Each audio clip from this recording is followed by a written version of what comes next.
Greetings and welcome. The eternal symbols of light, love, and life. Schools of mysticism place great emphasis upon understanding the importance of their rituals and their initiations. Likewise, the words of light and life and love are frequently used in mystical initiations and rituals and in writings. The purpose of this session is to elevate our consciousness so that we might reach another level in both our search for light, life, and love, and in our discovery of personal meaning in mystical words and symbols. For as we progress in our mystical studies, we will continuously discover ever more profound meanings in familiar words and symbols. Humanity's early history reveals that symbols and signs have been utilized as a means of conveying thoughts and ideas, or to express an exalted, unknown. Symbols have served as an excellent catalyst in expanding consciousness and moving it toward the spiritual.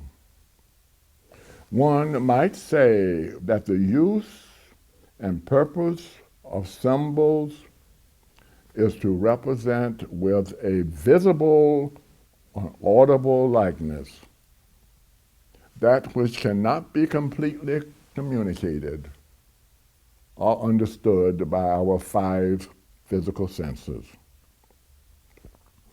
Great archetypical symbols are always generated a hierarchy of interpretations, and to imply that there is only one definitive interpretation of a particular symbol is to limit the possibilities of the human experience and the spiritual consciousness.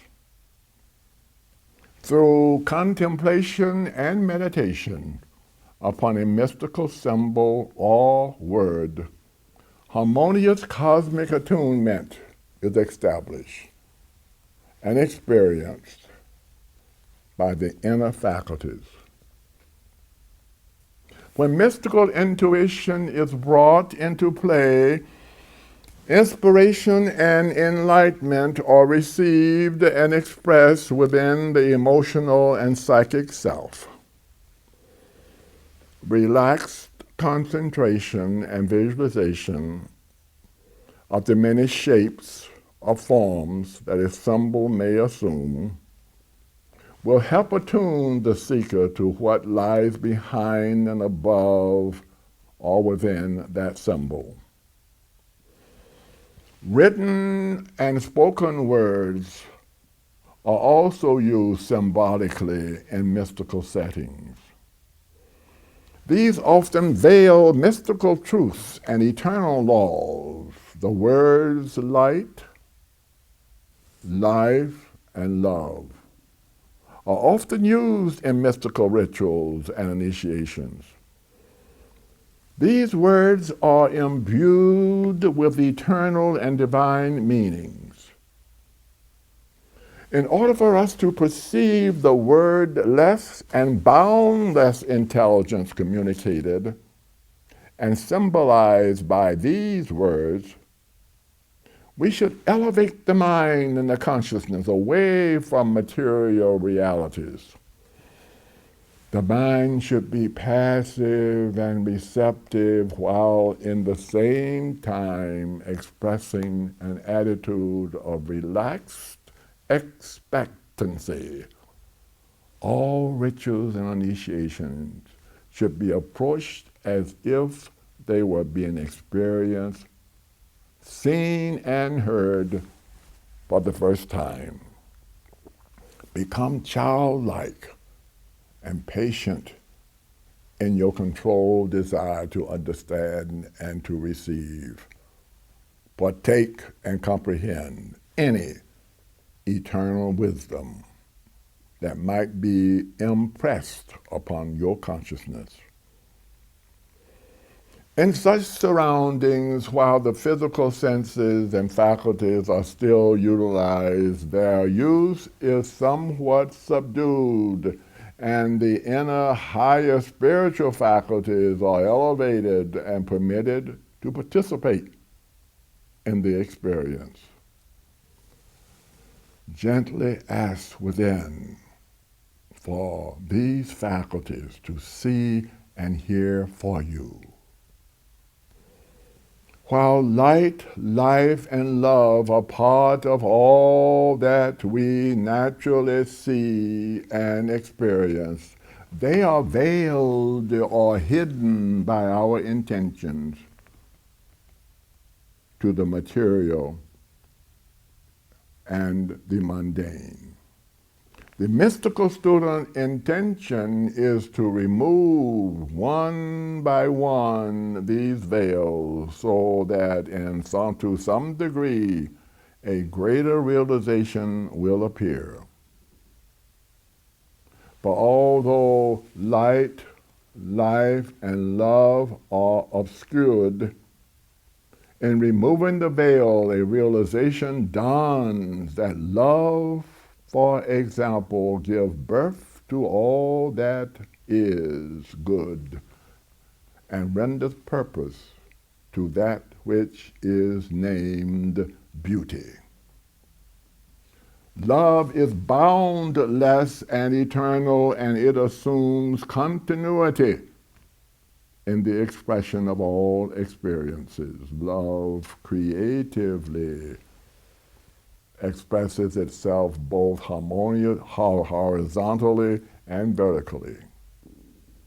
Its horizontal expression reaches the means by which the soul evolves during its earthly journey.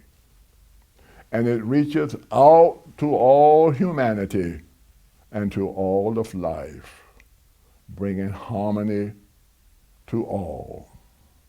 Love strengthens and enlivens, support, and nurtures the spirit of humankind. It is vertical. Expression, love, moves deep within, where it realizes a union and a oneness with God. With this realization, love ascends and expands upward through the heavens and is aware of its kinship with all the stars, planets, and worlds. Love's innate desire is to return home again and again, to experience the bosom and embrace of God, pulsating within all the souls who have journeyed there to become supreme lights within the greater light of supreme beauty. Then there is light, which is an attribute of God and creates that which manifests through the rose. The rose unfolds only in the presence of light, responding to the light and the cross. The rose absorbs, reflects, and transmits its evolved light. Light creates and manifests everything, even the rose, giving purpose to the cross and thereby unfolding the rose. Light is that which gives understanding and makes visible eternal truths, which when revealed and honored, expands the consciousness, thereby making it capable of perceiving even greater realities. Light exerts and expresses effortlessly its power to dispel darkness wherever it enters and to whomever turns in its direction. And finally, there is life, existing and moving invisibly through all that is and all that expresses, and in all that becomes visible and invisible. Life manifests on earth as it exists in heaven, visible and invisible, known and unknown. It is life that permits breathing and provides cosmic rhythm to all that vibrates. Life causes soul to smile with joy. It shines forth, revealing and elevating beauty to a place beyond pleasure, to one of gratefulness, adoration, gratitude, and kinship. Life's eternal mission is to return again and again, bringing ever increasing perfection. It causes the rose to exist eternally. The seed of the rose returns again and again upon the cross. The rose finally absorbs within itself all that the cross contains and offers. It then becomes one with the infinite, creator of all lighted, unfolded rose. Life proclaims an existence that is everlasting and without beginning or end. Thus, another level is reached in the searching for and expanded upon the symbol of the light, life, and love. So mote it be.